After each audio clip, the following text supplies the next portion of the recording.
Hey everyone, welcome back to the channel. Today we're diving into a crucial topic that affects millions of people worldwide, foods that can worsen both diabetes and high blood pressure. If you or someone you love is managing either of these conditions, this video could be a game changer for your health journey. Before we jump in, I want to remind you that this information is educational and should complement, not replace advice from your healthcare provider. Everyone's health situation is unique, so always consult with your doctor before making major dietary changes. Let's get started. Why these conditions often go together. First, let's talk about why diabetes and high blood pressure often occur together. This combination is so common that doctors have a name for it, the metabolic syndrome connection. When you have both conditions, your risk for heart disease, stroke, and kidney problems increases significantly. Here's what happens. High blood sugar from diabetes can damage blood vessels, making them stiffer and narrower. This forces your heart to work harder, raising blood pressure. Meanwhile, high blood pressure can reduce blood flow to your pancreas, affecting insulin production. It's a vicious cycle. The good news? Many of the dietary changes that help one condition also benefit the other. But today we're focusing on the flip side, the foods that make both conditions worse. Understanding what to avoid is just as important as knowing what to eat. Category 1. Processed and packaged food. I'm talking about things like chips, crackers, frozen meals, instant noodles, and prepackaged snacks. Why are these so problematic? 3 main reasons. First, they're loaded with sodium. Just one serving of many frozen dinners can contain over half your daily sodium limit. That excess salt causes your body to retain water, which increases blood volume and raises blood pressure. For people with diabetes, high sodium intake is also linked to increased insulin resistance. These foods often contain refined carbohydrates that spike blood sugar rapidly. They're stripped of fiber and nutrients during processing, so they're absorbed quickly into your bloodstream. Third, many contain trans fats and unhealthy preservatives. Trans fats not only raise bad cholesterol but also promote inflammation throughout your body, which worsens both diabetes and hypertension. When you're shopping, check those nutrition labels. If the sodium content is more than 400 milligrams per serving, think twice. And if you see partially hydrogenated oils in the ingredients, put it back on the shelf. Number 1, sugary beverages. Moving on to sugary beverages, this category might be the single worst offender for people managing diabetes and blood pressure. We're talking about regular sodas, fruit juices, sweet tea, energy drinks, sports drinks, and fancy coffee beverages. Even drinks that seem healthy like bottled smoothies or vitamin waters can be sugar bombs in disguise. Here's the problem. Liquid sugar is processed differently by your body than sugar from whole food. When you drink a soda, those sugars hit your bloodstream almost instantly, causing a massive spike in blood glucose. Your pancreas has to release a flood of insulin to deal with it. A single 20-ounce soda can contain 65 grams of sugar. That's more than 16 teaspoons.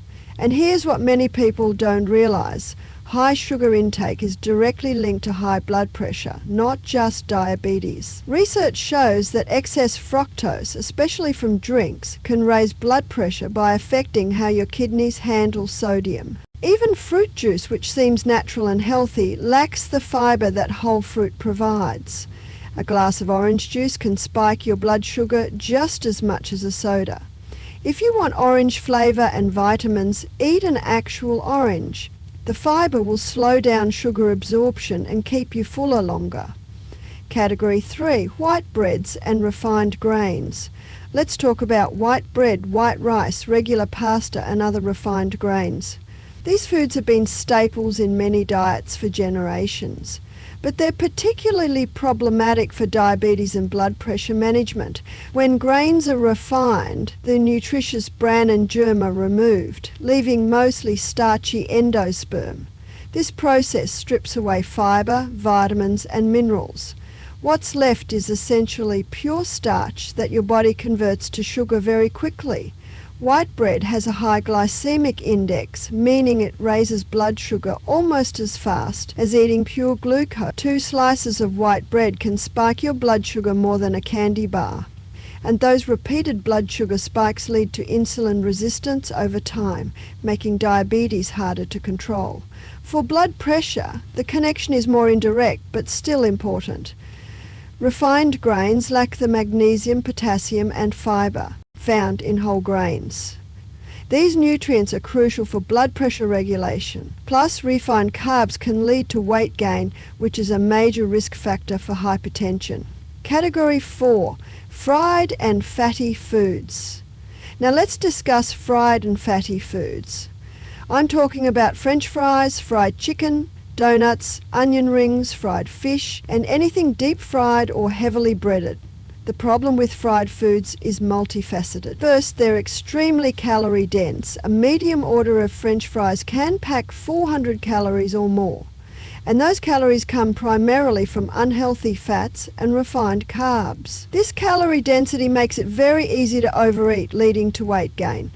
Secondly, the frying process creates harmful compounds called advanced glycation end products, or AGEs.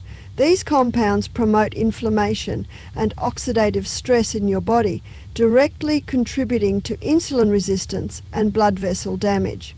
Third, many restaurants and food manufacturers fry foods in partially hydrogenated oils containing trans fats, which we mentioned earlier. Even oils that start out healthy can become damaged when heated to high temperatures repeatedly. For blood pressure specifically, fried foods are often heavily salted, adding to your sodium load. If you enjoy meat, focus on fresh, unprocessed options. Grilled chicken breast, baked fish or lean beef prepared at home give you protein without the sodium overload and harmful additives. Category 6. Condiments and sauces. Here's a category many people overlook: condiments and sauces. Items like ketchup, barbecue sauce, teriyaki sauce, sweet chili sauce, salad dressings, and many marinades can sabotage your health goals. Ketchup might seem innocent, but it's surprisingly high in sugar and sodium. 1 tablespoon contains about 4 grams of sugar, and many people use several tablespoons per meal. Barbecue sauce is even worse, with some varieties packing 12 grams of sugar per 2 tablespoons. Soy sauce and teriyaki sauce are sodium nightmares. Just 1 tablespoon of regular soy sauce can contain nearly 1,000 milligrams of sodium. That's almost half the recommended daily limit in a single tablespoon. Many bottled salad dressings are loaded with added sugars, unhealthy oils, and sodium. Even light or low-fat versions often compensate for reduced fat by adding extra sugar and salt to maintain flavor. The solution? Make your own condiments when possible. A simple vinaigrette with olive oil, vinegar, and herbs is delicious and healthy. If you buy prepared condiments, read labels carefully and look for low sodium, no sugar added options. And always measure your portions instead of just pouring. Category 7. Baked goods and desserts. Now, let's address the elephant in the room. Baked goods and desserts. Cookies, cakes, pastries, muffins, pies, and similar treats are obvious concerns for diabetes, but they're also problematic for blood pressure. These foods combine the worst of several worlds. They're high in refined flour, which spikes blood sugar.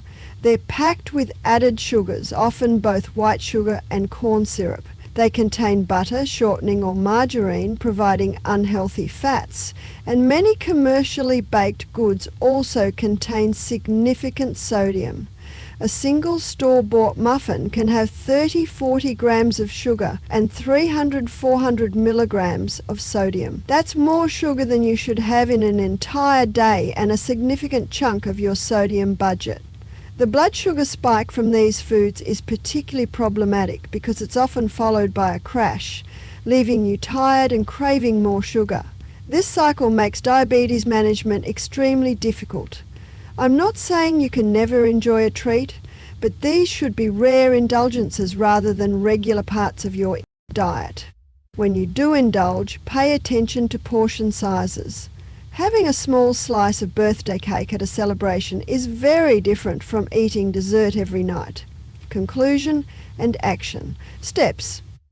Alright, let's wrap this up with some practical action steps you can take starting today. First, start reading labels. Knowledge is power. When you understand what's actually in your food, you can make informed choices. Look for sodium content under 400 milligrams per serving and avoid products with added sugars in the first few ingredients. Second, cook more meals at home. When you prepare your own food, you control the ingredients. You can use less salt, choose healthy oils, and avoid added sugars. Third, focus on whole foods. The foods that are best for diabetes and blood pressure are the ones that don't need ingredient labels. Vegetables, fruits, whole grains, lean proteins and healthy fats. Forward, plan ahead. When you're prepared with healthy meals and snacks, you're less likely to reach for processed convenience foods. Remember, you don't have to be perfect. Small, consistent changes add up to significant health improvements over time. If you currently eat several of these problematic foods daily, start by eliminating one or two and replacing them with healthier options. If you found this video helpful, please give it a thumbs up and subscribe for more evidence-based health content. Drop a comment below telling me which food on this list surprised you the most. Take care of your health, and I'll see you in the next video.